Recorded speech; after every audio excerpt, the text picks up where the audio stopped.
O Senhor esteja convosco. Ele está no meio de nós. Proclamação do Evangelho de Jesus Cristo segundo Marcos. Glória a vós, Senhor. Naquele tempo, Jesus saiu de Jericó, junto com seus discípulos e uma grande multidão.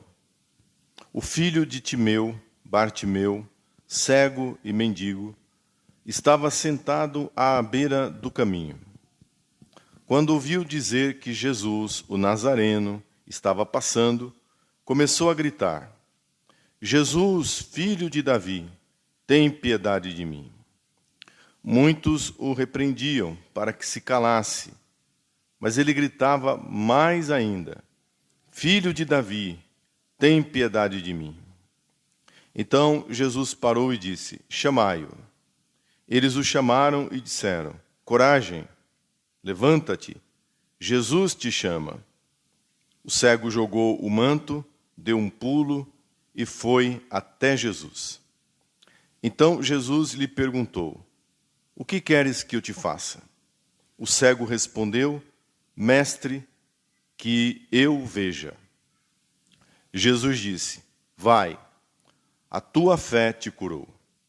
No mesmo instante ele recuperou a vista e seguia Jesus pelo caminho. Palavra da salvação. Glória a vós, Senhor.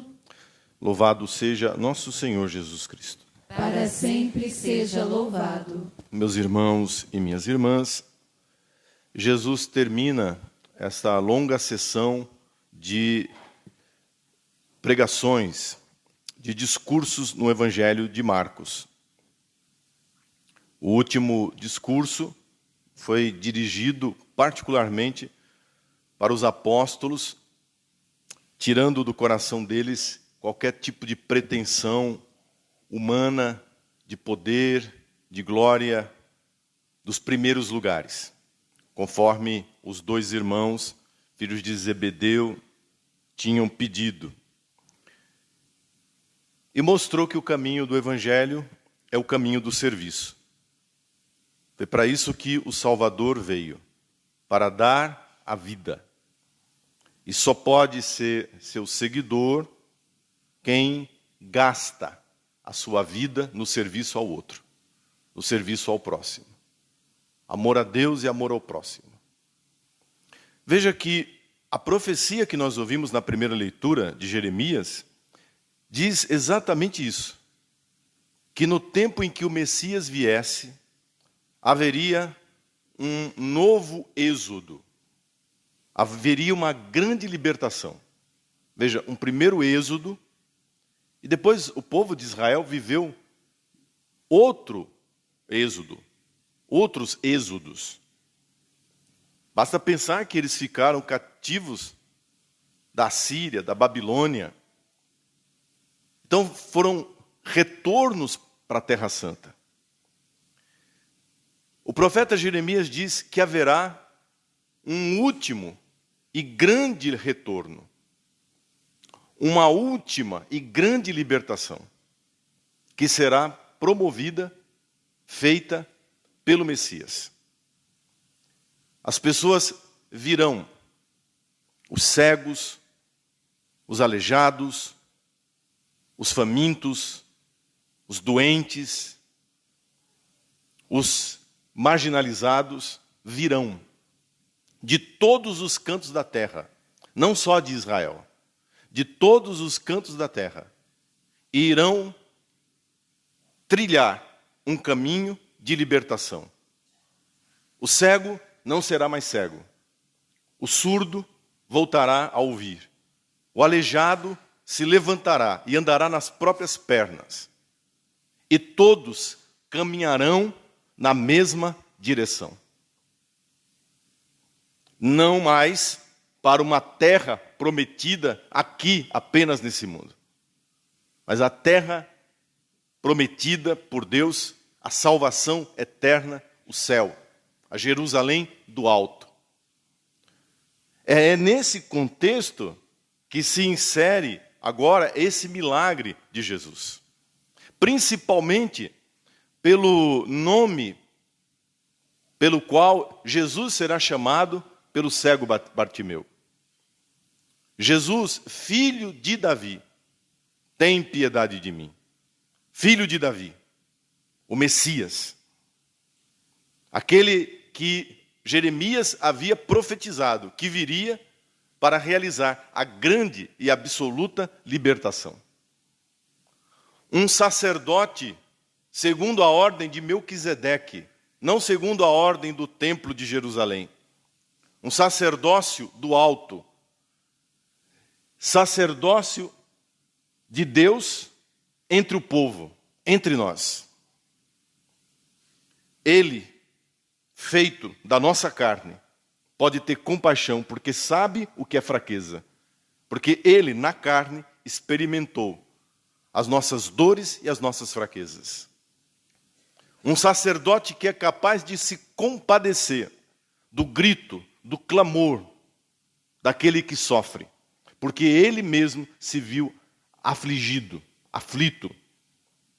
Ele provou o que é a tentação, porque ele foi tentado. Em nenhum momento se comoveria um Deus que não soubesse o que era isso, que não tivesse experimentado o que era isso, o que é isso. Ou pelo menos nós poderíamos dizer, Deus não sabe o que eu estou passando. Deus não sabe o que eu estou vivendo. Deus não sabe o que é isso. Esse sacerdote sabe. Este sumo sacerdote sabe. Porque ele é semelhante a nós em tudo, menos no pecado. Ele pode se compadecer da nossa miséria. Mas para isso é necessário que se acenda em nós a luz da fé. Sim, nós estamos diante de um cego. Mas dentre essa multidão, esse era o único que enxergava com os olhos da fé. Então aqui em Bartimeu, nós temos uma grande contradição, que precisa ser imediatamente percebida. Ele é cego fisicamente, mas ele não é cego espiritualmente. Ele já tinha ouvido falar de Jesus. O Evangelho já tinha tocado esse homem de alguma forma. Jamais. Saindo Jesus de Jericó, e ele, à beira do caminho, teria a ousadia, a coragem de se levantar, sem saber para que lado se dirigir, e gritar, Jesus, filho de Davi, tem compaixão, tem misericórdia de mim, se ele não enxergasse com os olhos do coração, com os olhos da alma. É com esses olhos, é com essa luz que já brilha dentro dele, a luz da fé, que ele pode então se levantar e se erguer. O reconhecimento de que há alguém, que há uma pessoa, uma única pessoa, que pode responder à dor que ele sente. Jogado à beira do caminho. Não é chamado nem pelo nome, porque nós não sabemos, Bartimeu não é um nome, Bartimeu é um título, né? Filho de Timeu. Bar, do aramaico, filho. Filho do Timeu. Quem é esse cara? Qual o nome dele? Não se sabe. Porque ele é um largado, ele é um rejeitado. A cegueira fazia com que a pessoa se transformasse num pobre. Mesmo que fosse de uma família, mais ou menos, a pessoa ela era colocada para fora da sociedade. Ela não tinha condições de se manter. A família geralmente se envergonhava de uma pessoa assim. E o destino geral de um cego era se tornar um pedinte. É nessa situação que ele se encontra.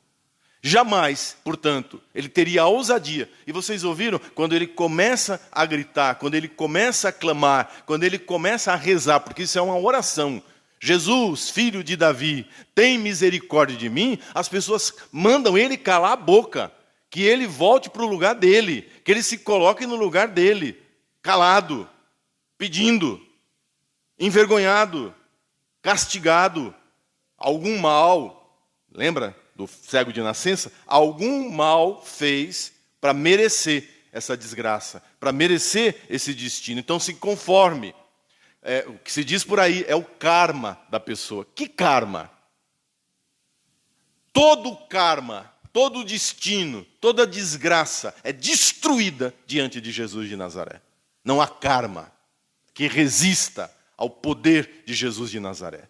E essa é a fé deste homem. Esta é a fé que se acendeu dentro dele quando ele ouviu o Evangelho, quando ele ouviu falar da boa nova de um homem que pregava, que ensinava e que tinha compaixão de quem estava jogado à beira do caminho. Ele disse, é comigo. Agora, qual é o problema então? O problema é que tem cego que não sabe que é cego. Está cheio de gente enxergando que não conhece a própria cegueira, porque não tem a luz da fé. Esses são os piores cegos. E a gente escuta isso no ditado popular, que o pior cego é aquele que não quer ver. O cara é cego e não enxerga a própria miséria em que vive, o próprio pecado. Não reconhecendo o pecado, você é cego. O pior cego. Não reconhece a prepotência, o orgulho. Não enxerga, não vê que essa bebida está te fazendo mal. Ah, mas não, é só socialmente. Mentira! Você está cego para isso.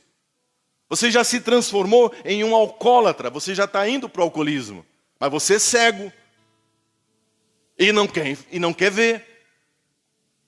Você não quer enxergar que seu casamento está destruído. Que seu casamento acabou.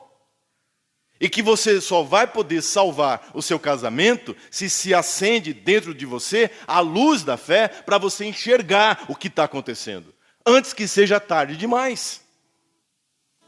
Você está cego porque você não está enxergando que você está rejeitando o seu filho, sua filha. Que esse seu comportamento com esse filho, ou com esse pai, ou com esse vizinho, esse comportamento é torpe. É um comportamento que é contraditório àquilo que nós aprendemos do Evangelho. E que, portanto, você está envergonhando a nossa fé. Porque você é cego. E não enxerga que o seu comportamento envergonha a igreja. Por aí, eu paro por aqui, porque eu poderia passar então o dia inteiro aqui. Mostrando a quantidade de cegueira espiritual. Entendeu? A casa está caindo na cabeça da pessoa. E a pessoa achando que um spa vai resolver o problema dela. Nada contra spa, pode ir. Você tem dinheiro. Mas não vai. Porque a questão não é estética. Compreende isso? A questão não é essa. O que vai resolver não vai ser uma sessão de massagem num spa. Mas o cara acha que é isso. Que se ele comprar um cruzeiro para as Maldivas, aí tudo vai dar certo. Que aí ele vai voltar, outra pessoa está aí. Volta às vezes pior do que foi. Que se ele apimentar a relação, essa frase é... O cego, você já apimentou tudo que tinha que apimentar? Está parecendo um caruru da Bahia. Está mais apimentado e nada se resolve. Há uma cegueira aqui. E se a luz da fé não se acende, Jesus passa e você fica. Jesus passa e você perde a graça, você perde a oportunidade. Muitos perderam, porque naquela hora era a hora da salvação. Agora pode ser outra salvação, agora pode ser outra libertação, mas aquela passou. E não venha culpar Deus, porque aí nós somos craques, né? Em culpar Deus, em culpar a igreja, em culpar o marido, o padre, sei lá quem.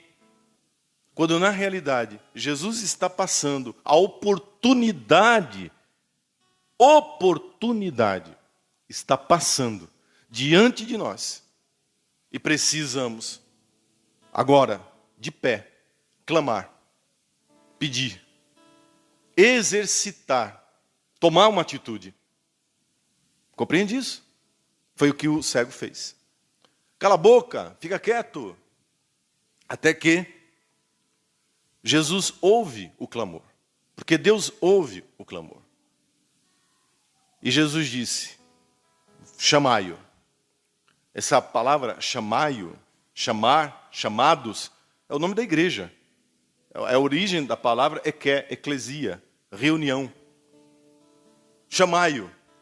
Quem chama? A igreja. Veja que não é Jesus que vai lá. Jesus diz, vão lá, chamai-o. Esse é nosso papel. Esse é o papel da igreja.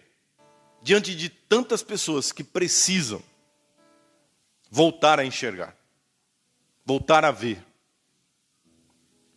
Trazem-no a Jesus. Coragem, levanta, Jesus te chama. Coragem. Imediatamente. Marcos gosta dessa palavra. O Evangelho de Marcos aparece muitas vezes.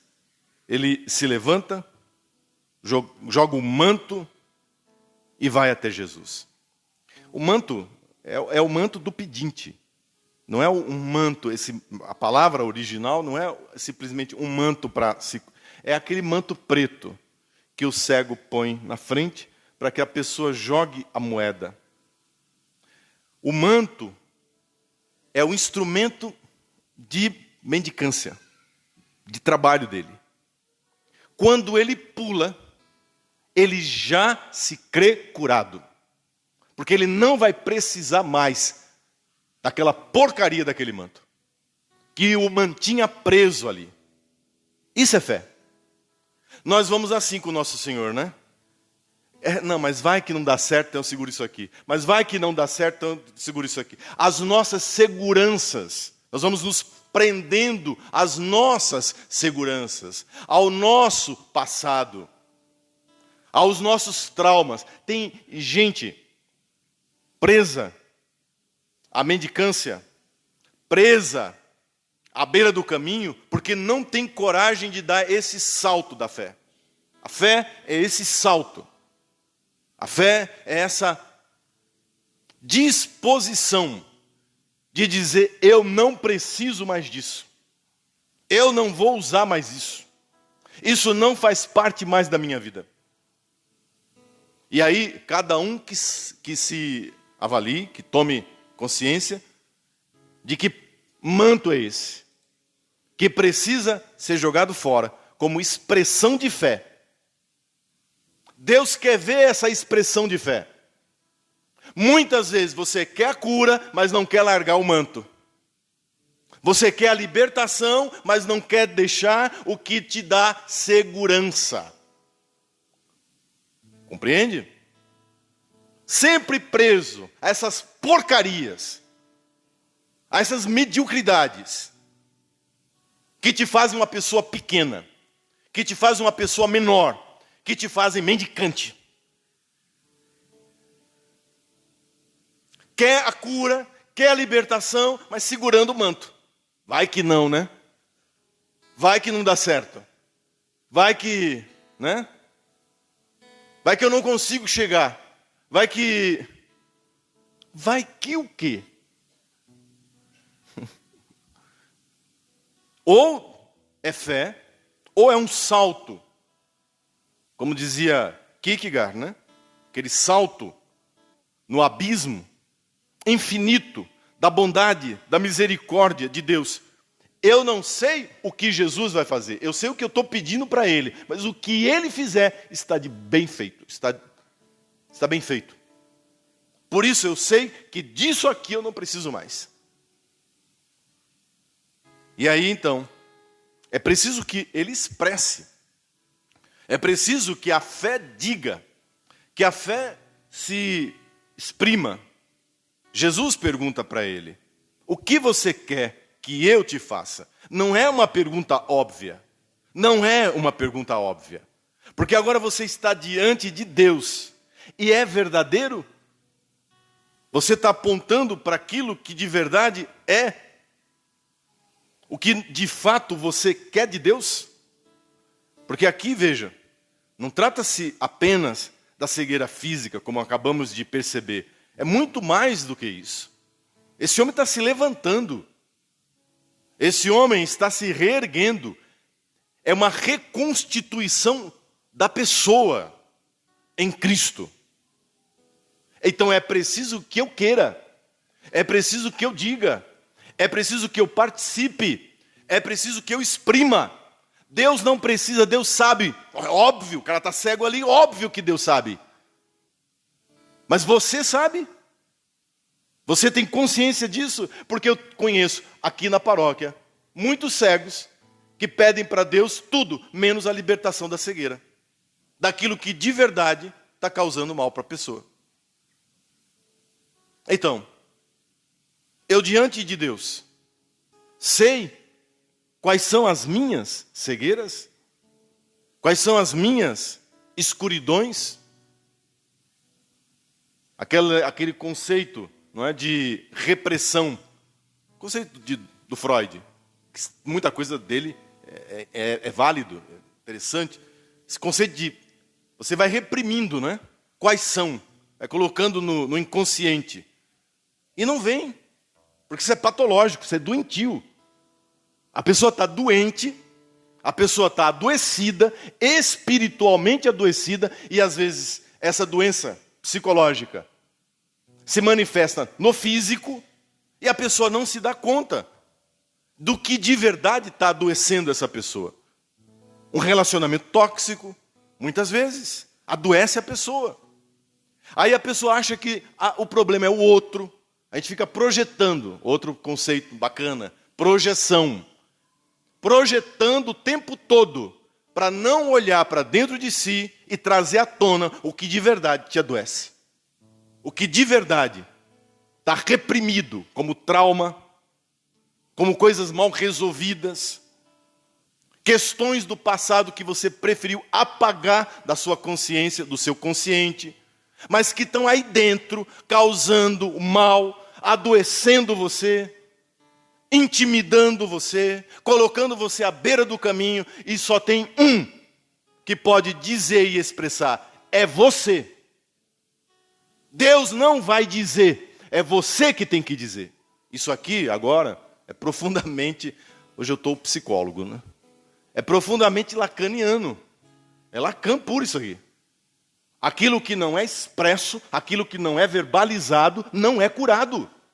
Enquanto você não disser, não manifestar com a sua boca o que está te prejudicando, o que está te matando, o que está te envenenando, não há cura. Mas o que dizem na sua casa? É que você tem que calar a boca, não fala disso, não, esquece isso. Não é isso que disseram a vida toda para você? Esquece, apaga. Não, Jesus diz: manifeste o que é que você quer que eu te faça. O que está te prejudicando, o que está destruindo você.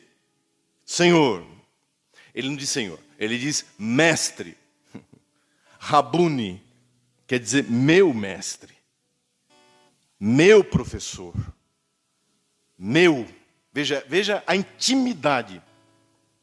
Não um mestre, um filósofo, um psicólogo, não. Um teórico, não. Meu mestre, de quem eu aprendo, de quem eu vi tantas coisas bonitas. Meu mestre, que eu veja, que eu enxergue. E aqui, veja, é a completude. Não é só a cegueira física.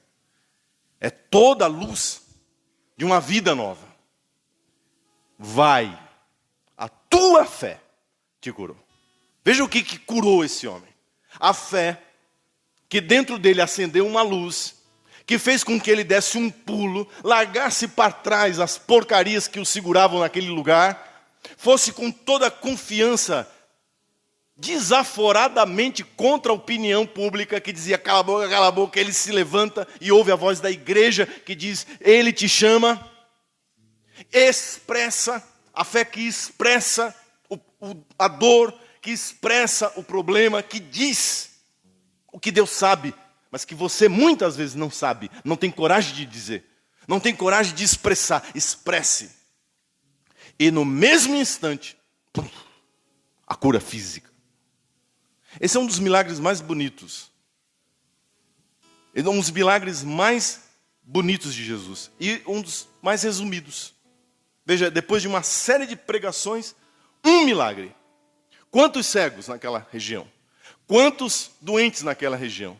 Mas cheio da luz da fé, tem a ousadia de proclamar essa fé e dizer: Jesus, filho de Davi, tem misericórdia de mim.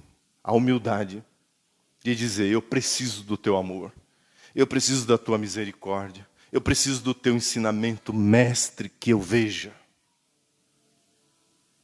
Terminou a história? Não terminou.